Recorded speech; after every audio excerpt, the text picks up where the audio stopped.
Commander Vex Turanum of the Galactic Conclave watched the incoming transmission with growing dread. The blue-green planet on the screen appeared so peaceful from space, so unassuming.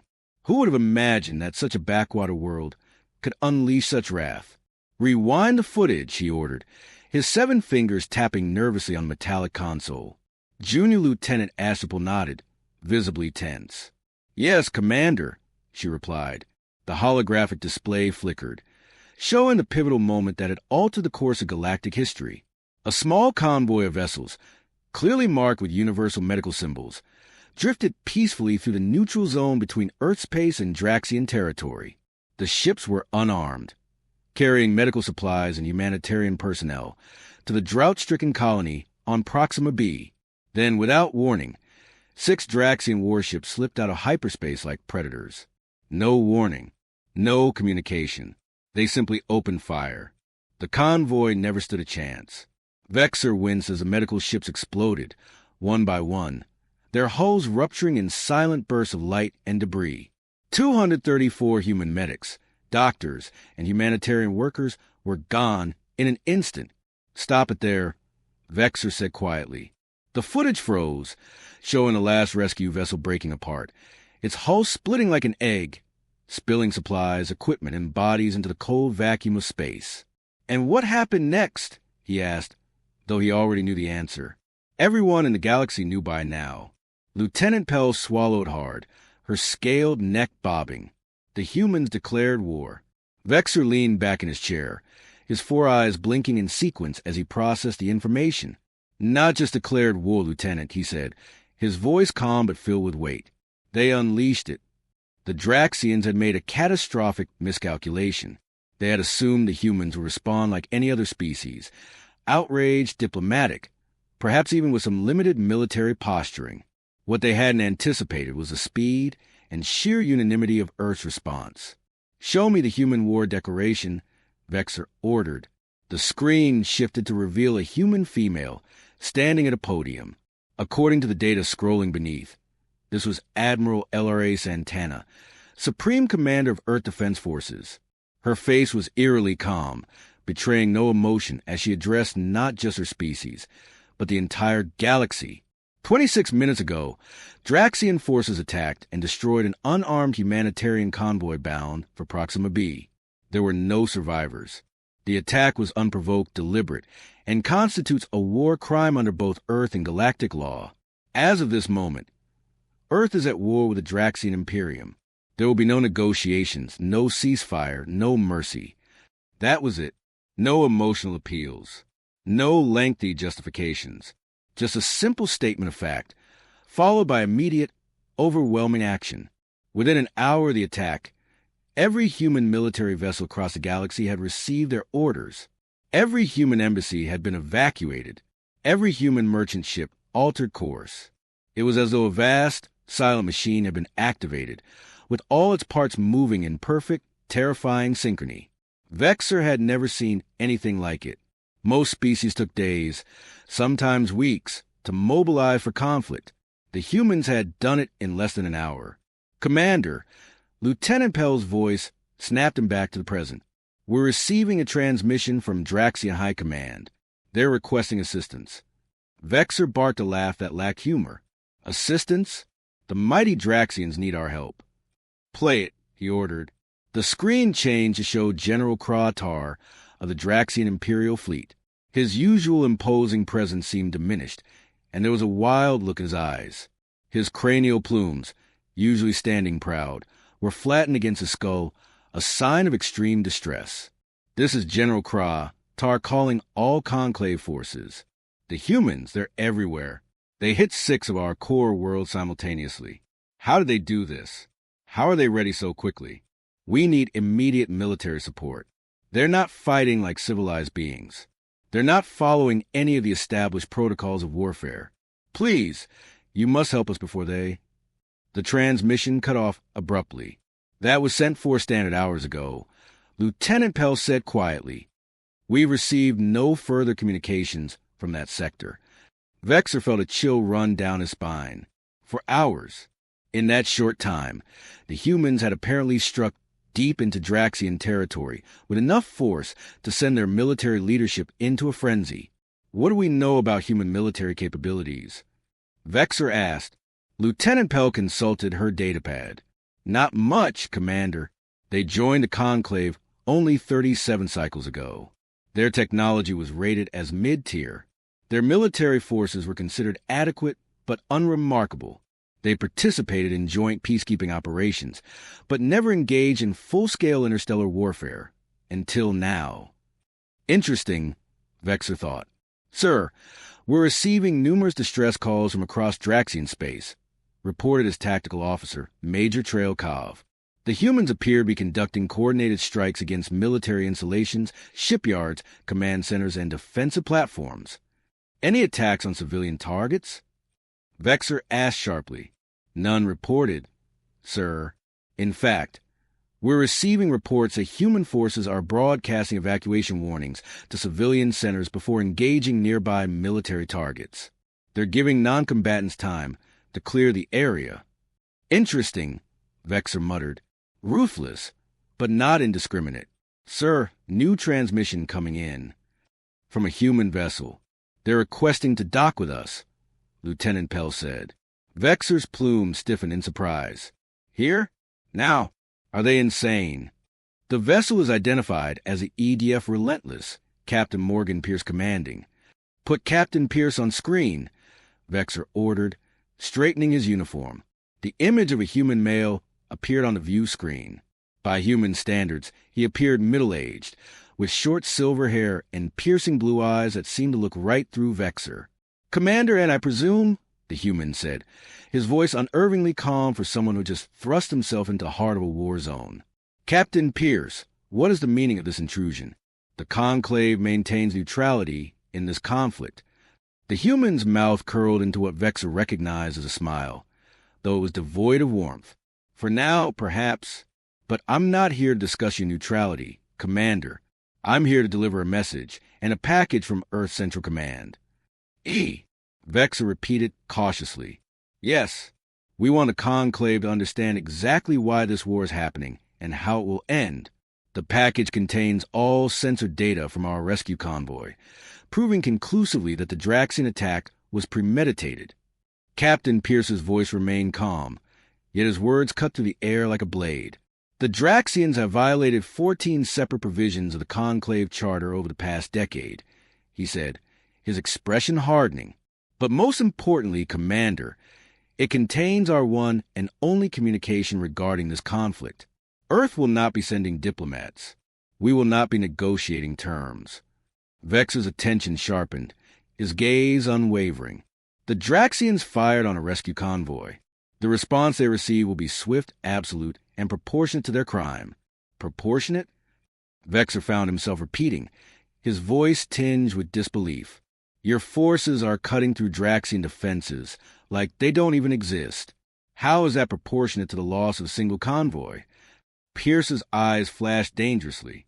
The convoy carried 234 of our people on a mission of mercy. Commander, each of those lives was precious beyond measure. Each had family, friends, hopes, dreams. The Draxians snuffed them out without warning or reason. So yes, Commander, our response is precisely proportionate. We will dismantle the Draxian military, completely remove their current government, and ensure they can never threaten another peaceful mission again. Vexor felt a chill creep down his spine. You're talking about regime change, about the complete military subjugation of a founding member of the Galactic Conclave. He shook his head slowly. This is excessive. We're talking about justice, Commander, Captain Pierce replied flatly. The kind of justice that ensures such an atrocity never happens again. The kind of justice that prevents more innocent lives from being lost. The kind of justice that makes it clear to the galaxy that some lines should never be crossed. Vexor's mind raced, the implications of what he was hearing settling heavily on his shoulders. He tried to regain control of his thoughts, but before he could respond, a chime interrupted his reverie. Sir, Lieutenant Pell's voice cut through the tension, barely above a whisper. Major Convoy reports were detecting multiple hyperspace signatures approaching Drax's prime. It's the entire Earth fleet, sir. Captain Pierce nodded solemnly, as though this was exactly what he had expected. That would be Admiral Santana with our main battle group. Vexor's heart sank. The entire fleet?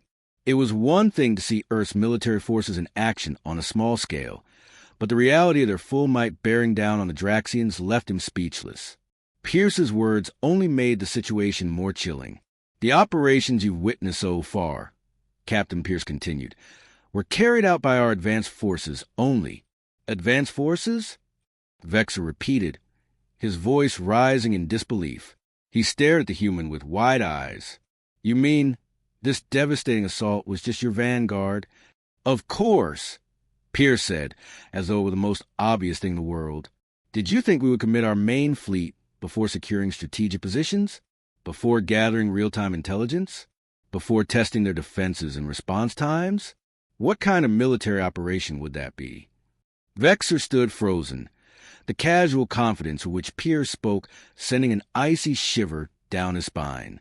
The Draxians were one of the most feared military powers in the Conclave, and the humans were speaking of them as though they were little more than a minor inconvenience. The entire human military machine was moving with an efficiency and speed that was terrifying to behold. Permission to dock granted, Captain Pierce, Vexor said at last, his voice low. He straightened his uniform, trying to regain his composure. I will receive your package personally. Thank you, Commander, Pierce replied, his voice still eerily calm. And there's one more thing you should know. Vexor raised an eyebrow, his curiosity piqued. What is it, Captain? Pierce's expression shifted, becoming somber. The people on that convoy, those 234, they volunteered to help strangers on a distant world. They carried medicine for a species that most humans have never even met. Remember that when the Draxians plead for Conclave intervention, remember what kind of people they chose to kill. The transmission ended, leaving Vexor to stare at his own troubled reflection in the now blank screen. The weight of Pierce's words settled heavily on him, and for a moment he found himself questioning everything he thought he knew about the humans and the Draxians. Sir, Lieutenant Pell's voice was barely audible, almost as if she were afraid to break the silence. What do we do now? Vexor turned slowly to face his bridge crew. They were all watching him, waiting for guidance, for a decision in this unprecedented situation. The galaxy was on the brink of war, and Earth's response had been swift, decisive, and overwhelming. There was no turning back now. We do our duty, Lieutenant, Vexor replied, his voice steady despite the turmoil he felt inside. We observe, we report, and we pray to whatever gods might be listening that we never do anything to earn the wrath that the Draxians have brought upon themselves. As the human vessel approached, Vexor couldn't help but reflect on the stories he had heard about Earth and its inhabitants, how they had survived multiple extinction-level events on their homeworld, how they had fought amongst themselves for millennia before finally uniting as one, how they treated both allies and enemies with a curious mixture of compassion and ferocity that other species found difficult to comprehend. The Draxians had clearly believed the humans were weak because they valued life, because they sent unarmed ships on missions of mercy. What they had failed to understand was that species who truly value life will fight with unimaginable determination to protect it. The humans were not weak. They were resolute, and they were not afraid to confront overwhelming odds in the name of justice. The docking bay signaled that the human shuttle had arrived. Vexor straightened his uniform once more and prepared to meet Captain Pierce. Whatever happened next, it would reshape the galaxy in ways no one could predict. Vexor only hoped that by understanding these humans better, by truly grasping their principles, he could prepare the Conclave for the future for the safety of all species. One thing had become painfully clear to all observers now watching this conflict unfold. You do not attack a human rescue mission if you intend for your civilization to survive. The response that followed was swift, unrelenting, and unlike anything the galaxy had seen before. When the human delegation arrived aboard the Conclave vessel, they were not what Vexor had anticipated. He had expected a larger, more imposing group, perhaps accompanied by military strategists or diplomats from Earth. But instead, Captain Morgan Pierce was accompanied by just 2 officers. Lieutenant Commander Dmitry Volkov, a tactical specialist with cold gray eyes and a no-nonsense demeanor, and Dr. Eleanor Reyes, who introduced herself as an ethical warfare consultant, a concept so uniquely human that Vexer found himself needing clarification. Ethical warfare? Vexer asked, his tone inquisitive as they sat in the conclave vessel's conference room. Dr. Reyes, her posture calm and composed, nodded.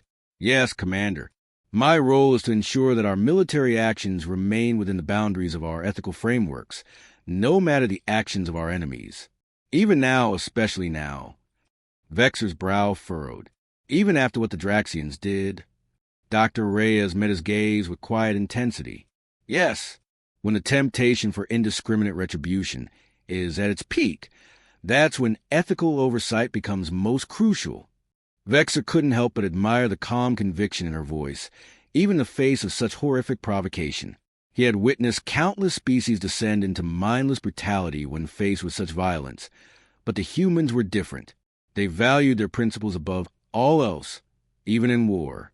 Captain Pierce, who had been listening quietly, placed a small, unassuming data crystal on the table. This is the package I mentioned, Commander, he said. Everything the Conclave needs to understand our position. Vexer accepted it with a formal bow, his mind still processing the information. Thank you, Captain, he said, his voice measured. But I must ask, why deliver this personally? Surely, in the midst of a war, your presence will be needed elsewhere. Captain Pierce exchanged a brief glance with his officers before responding. The Conclave needs to understand that this isn't just another border skirmish or a simple territorial dispute. Commander, when humans go to war, we don't hesitate. We commit fully. But we also want to be absolutely clear about our objectives and methods. That's why I'm here. Lieutenant Commander Volkov, whose cold demeanor seemed to match his sharp tactical mind, leaned forward and added, The Draxians made 3 critical errors in their calculations. He raised a finger.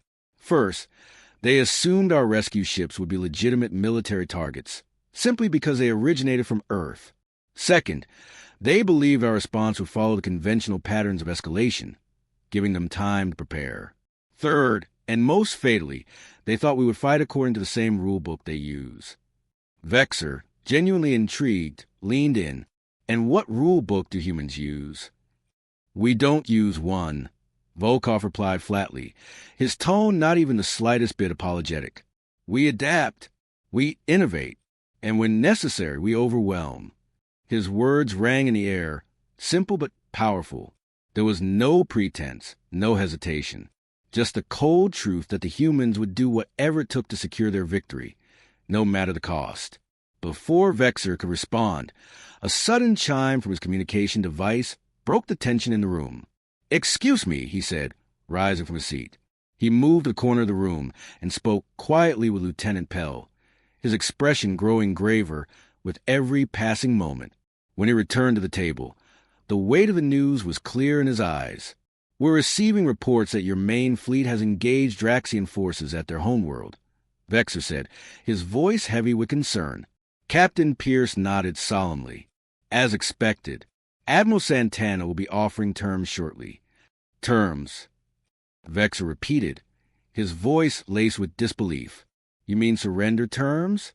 Of course, Pierce answered with a measure of finality. Despite what you may think, Commander, we have no desire to annihilate the Draxians.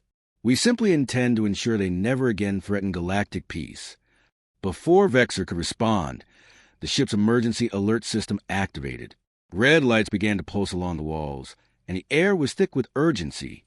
Major Kovo's voice rang through the intercom, a sharp contrast to the calm atmosphere just moments before. Commander to the bridge. Urgent situation developing. Vexer didn't hesitate. He gestured for the humans to follow him as he rushed back to the command center. What greeted them was a scene of controlled chaos. Officers were rushing between stations, shouting orders, and multiple alert warnings were flashing on the tactical displays. What's the situation? Vexer barked as he moved to the central command console. Major Kovo looked up from his tactical display, his expression grim. Sir, a Draxian dreadnought is approaching our position. They've charged their weapons and are ignoring our hails. Show me, Vexer ordered, his voice steady but his mind racing. The main view screen flickered to life, revealing a massive Draxian warship bearing down on their position. Even from this distance, Vexor could see that the vessel had sustained significant damage, likely from recent encounters with human forces. "They're desperate," Captain Pierce said quietly, his eyes studying the dreadnought's approach. "Damage on the run, looking for leverage." "Leverage?" Vexor turned sharply to the human. "What do you mean?" "They see your ship as neutral Conclave territory," Pierce explained. "They think capturing or destroying it with us on board might force a diplomatic solution to their situation." Lieutenant Commander Volkov had moved to stand beside one of the tactical officers, his cold gray eyes scanning the Draxian ship's approach vector. "Captain, that vessel has sustained significant damage to its port quadrant," he said, his voice calm and precise. "Their propulsion systems appear compromised, and their shield emitters are functioning at reduced capacity. If we don't act soon, they might be desperate enough to try something drastic." Vexor absorbed the information, his mind racing. The Draxians were cornered, their options dwindling, and they were willing to risk everything for a chance at survival. This was no longer just a matter of military strategy. It was a matter of survival. But Vexor knew that every decision from here on out would carry consequences far beyond this moment. Captain Pierce nodded, as though the unfolding events had merely confirmed what he already knew. He turned toward Vexor, his expression calm and resolute. "Commander, I recommend you move your vessel away from the engagement zone. This is not your fight." Vexor's posture stiffened, and he replied with unwavering authority. "We are a Conclave observation vessel. We maintain neutrality and will not flee from our assigned monitoring position." Pierce's gaze didn't waver as he met the Conclave commander's eyes. "Then you leave us no choice," he said firmly. "We'll defend the ship." Before Vexor could respond, Pierce calmly tapped his communication device. His voice was cold and businesslike as he spoke. "Ears to Relentless. Execute Protocol Thunderstrike." At that command, the tactical display erupted into chaos, with new data flooding the screens. 3 previously undetected human vessels materialized out of thin air, decloaking from stealth and surrounding the Draxian dreadnought. The sudden appearance of these ships took the entire Conclave bridge crew by surprise, drawing sharp gasps from every officer in the room. "Cloaking technology?" Major Convoy whispered, barely able to comprehend what he was seeing. "But human ships don't have stealth capabilities." "They didn't," Dr. Reyes corrected him calmly, her voice cutting through the tension. "Not until we needed them." Vexor watched in stunned silence as the 3 human vessels, smaller than the Draxian dreadnought, but far more nimble, moved into a coordinated attack formation. Their maneuvers were precise, almost impossibly so, anticipating the dreadnought's defensive strategies before they were even deployed. The human ships targeted the Draxian warships' weapon systems and propulsion engines with surgical accuracy. "For the record," Pierce said, glancing at Vexor, "we want them disabled, not destroyed." The Draxian dreadnought retaliated, unleashing massive energy beams from its primary cannons, aiming to obliterate one of the human vessels. But instead of the expected explosion or critical damage, the human ship absorbed the full brunt of the energy. Its hull briefly flared with an ethereal glow before returning to normal, as though the ship had absorbed a blast like a sponge soaking up water. "Energy redirection shields," Lieutenant Commander Volkov explained, observing Vexor's confused expression. "Another recent innovation. We've had them for some time now." Vexor's mind raced as he tried to process the display of technology that seemed beyond the limits of what had been previously known about human capabilities. Within minutes, the Draxian dreadnought was drifting, powerless in space. Its weapons were offline, its engines crippled, and yet there had been no attempt to kill or even harm the crew. The warship remained intact, with no atmosphere vented, no explosion, no loss of life. "Captain," a voice came through Pierce's communicator. "Dreadnought neutralized. Boarding teams ready, awaiting your command." "Proceed," Pierce responded without hesitation. "Standard protocols. Medical teams on standby for Draxian casualties." Vexor could no longer contain his astonishment. "How?" he demanded, his voice rising in disbelief. "How is this possible? Your technology was assessed as comparable to other mid-tier Conclave members." Nothing in our intelligence suggested capabilities like this. Pierce's expression softened, almost sympathetic, as he met the Conclave commander's incredulous stare. "Commander, humans have a saying, hope for peace, prepare for war." We didn't join the galactic community seeking conflict, but we certainly didn't abandon our capacity to innovate, especially militarily. Vexer's eyes narrowed as Pierce continued, explaining the unimaginable technologies the humans had unveiled. Cloaking technology, energy absorption shields. These are theoretical concepts for most species. For us, however, Dr. Reyes interjected, her voice cool and measured. "Not theoretical," she said. "Just classified." Pierce's gaze shifted to the screen as a human delegation, clearly well prepared, maintained their composure. "We've maintained significant technological reserves that we saw no reason to reveal until now." Before Vexer could respond further, another alert sounded from the communication station. Lieutenant Pell looked up, her eyes wide with shock. "Sir, we're receiving a galaxy-wide transmission from Earth Command. They're broadcasting on all frequencies. All translation protocols activated. On screen now." Vexer's pulse quickened as he ordered, "Put on the main display." The screen flickered and revealed Admiral Lyra Santana, flanked by the full Earth Military Council. Representatives from every branch of Earth's armed forces stood behind her, their presence commanding and united. Santana's expression was composed, as it had been when she declared war on the Draxians, but now there was a palpable air of finality in her posture. 26 hours ago, Santana's voice rang out across the room. Draxian forces attacked an unarmed humanitarian convoy, killing 234 citizens. In response, Earth Defense Forces engaged and neutralized all significant Draxian military assets throughout Conclave space. As her words settled over the room, the magnitude of the situation became even clearer. As of this moment, Earth forces have secured the Draxian homeworld and 6 core colonies. "The Draxian High Command is," she trailed off, her gaze steely, knowing the next phase of their strategy would not be met with mercy. The transmission ended, leaving an eerie silence hanging in the air. Vexer stared at the screen, his mind reeling. Earth had just made an unmistakable statement, one that would reshape the very balance of power within the Conclave and beyond. Earth has received the unconditional surrender of the Draxian Imperium. Admiral Santana's voice rang across the communication channel, her tone resolute and unwavering. She paused for a moment, allowing the weight of her words to settle across the galaxy, before continuing, her words sharp and deliberate. "Let me be absolutely clear about what happens next," she declared. "There will be no genocide. There will be no planetary bombardment. There will be no collective punishment of the Draxian civilians for the crimes of their leaders. Earth does not wage war on innocent populations." Vexer felt a wave of relief ripple through his officers, several of them exhaling in unison. But Admiral Santana was far from finished. Her voice hardened with unyielding determination as she pressed on. "The Draxian military will be dismantled completely. Their government will be restructured under Conclave supervision, and those responsible for ordering the attack on our humanitarian convoy will face justice for their crimes." She leaned forward slightly, her gaze seemingly penetrating the very hearts of every viewer across the galaxy.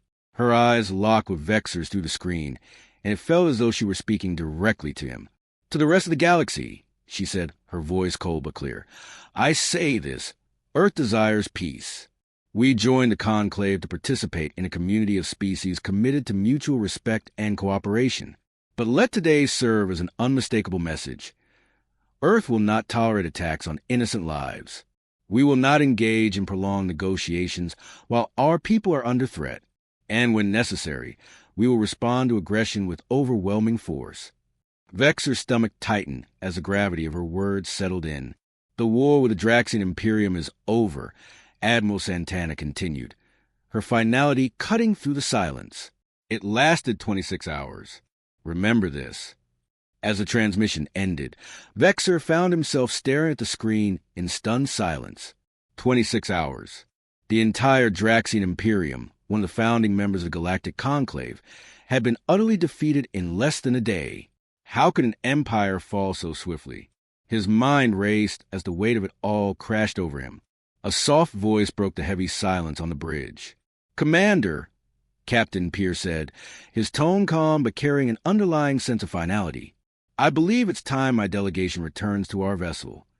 He gestured subtly to the data crystal, still sitting on the table. "The crystal I provided contains all the information the Conclave will need for the peacekeeping mission that will follow." Vexer turned to face the human captain, his mind still processing the chain of events. He saw Pierce now in an entirely new light. Someone who had orchestrated not just a military operation, but a carefully calculated path to peace. "Peacekeeping?" Vexer asked, his voice tinged with disbelief. Pierce nodded with conviction. "Of course. Earth has no interest in occupying Draxian territories long term. Once their military capabilities have been neutralized and the war criminals apprehended, we will withdraw. We will request Conclave oversight for their reconstruction." Vexer's mind whirled. "That was always the plan," he repeated faintly. "You had this entire campaign planned out before you even declared war." Dr. Reyes, who had been standing nearby, smiled gently, her gaze softening with the kind of wisdom that only experience could foster. "Commander, humanity spent thousands of years fighting itself before we finally unified. We've learned the hard way that how you end a war is just as important as how you win it." Vexer listened intently, sensing the deep conviction in her words. "The Draxians need to rebuild. They need to reform. And eventually, they need to rejoin galactic society as a productive member," she continued. "But if they don't..." Vexer didn't need to hear more. Lieutenant Commander Volkov, always a pragmatist, was the one to answer, "Then we'll return." The statement was chilling in its simplicity, but there was no mistaking the resolve in his voice. As the human delegation prepared to depart, Vexer found himself walking beside Captain Pierce down the long hallway toward the docking bay. The silence between them was thick, laden with unsaid questions and lingering thoughts. Finally, unable to hold it in any longer, Vexer broke the quiet. "There's something I still don't understand, Captain," he began, his voice laced with confusion. "Why a rescue convoy of all the targets they could have chosen? Why would the Draxians attack ships on a humanitarian mission? It makes no strategic sense." Pierce stopped walking, his expression darkening for the first time since Vexer had met him. The calm, calculated demeanor he had shown thus far slipped for a moment, replaced with a flicker of something much more personal. He turned to face Vexer fully. "For the first time," Pierce said quietly, his voice carrying a note of deep reflection, "we've been asking ourselves the same question, Commander. Our intelligence suggests it wasn't random. The Draxians didn't attack that convoy by accident. They deliberately targeted it because it was headed for Proxima." Vexer's mind raced again as he absorbed the revelation. Proxima. The planet was known for its delicate ecosystem, its people peaceful and isolated from the larger galactic conflicts. It made no sense for the Draxians to provoke Earth over such a mission. "Proxima," Vexer repeated slowly, his thoughts unraveling further. "Why would they attack a mission heading there of all places?" Pierce's gaze darkened as he met Vexer's eyes once more, a quiet intensity emanating from him. "Because, Commander," he said in a voice now filled with quiet fury, "the Draxians knew what that convoy was carrying." Vexer's mind raced with possibilities, but none of them were clear. The answer was elusive, hanging like a shadow just out of reach. Vexer's mind reeled as Captain Pierce's words settled in. "Proxima B," Vexer muttered under his breath. "But the planet is suffering an ecological disaster. The colony there needs medical supplies desperately." Pierce nodded grimly, his expression hardening. "Exactly," he said, his voice heavy with the weight of the truth. "And according to information extracted from the Draxian command databases, the Draxians were the ones who caused that disaster in the first place. Unauthorized terraforming experiments, testing technology that went horribly wrong. They knew the ecological collapse was inevitable, and they chose to cover it up by attacking our convoy.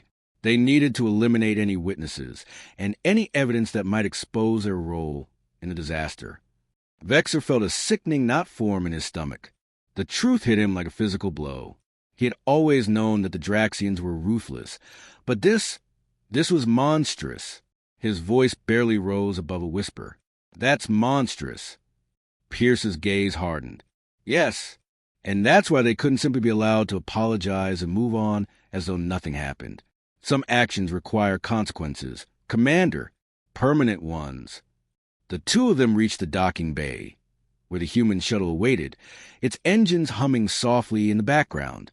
Pierce extended his hand, a human gesture farewell, which Vexor had come to understand and reciprocate over the course of their interactions. It was a simple gesture, but in the context of all that had just occurred, it felt weighted with meaning. What happens now, Captain? Vexor asked, his voice a mixture of exhaustion and curiosity. Pierce's face softened slightly, and he gave a measured nod. Now we rebuild. We'll help the Proxima colony recover. We'll ensure that the new Draxian government understands the responsibilities that come with Conclave membership. And we continue to hope that no one else makes the same mistake the Draxians did. Vexor's mind was still spinning, but he pressed on, trying to understand. What mistake was that exactly? He asked. Pierce smiled, but it was a smile devoid of humor. He turned to face Vexor fully, his eyes unflinching, resolute. Attacking humans, he said, his tone steady and sure. No, Commander. Their mistake wasn't just attacking us. Their mistake was assuming that our compassion was a weakness. They saw our doctors, our relief workers, and they thought us soft. They failed to understand something fundamental about humanity. Vexor frowned, still trying to grasp the full scope of what Pierce was saying. What do you mean? Pierce's eyes were unwavering. The same people who are willing to cross an entire galaxy to save strangers, he said, his voice low and deliberate, are the same ones who will move heaven and earth to avenge them if they're harmed. Our capacity for kindness, our capacity for compassion, and our capacity for righteous violence, they come from the same place. It's all rooted in our unwavering belief in protecting life. With those final words, Pierce stepped back and boarded the shuttle, leaving Vexor standing in the docking bay, his thoughts a storm of conflicting emotions. The paradox of humanity weighed heavily on him. The same people who were among the galaxy's greatest humanitarians were also among its most formidable warriors. They could extend a hand to save a life.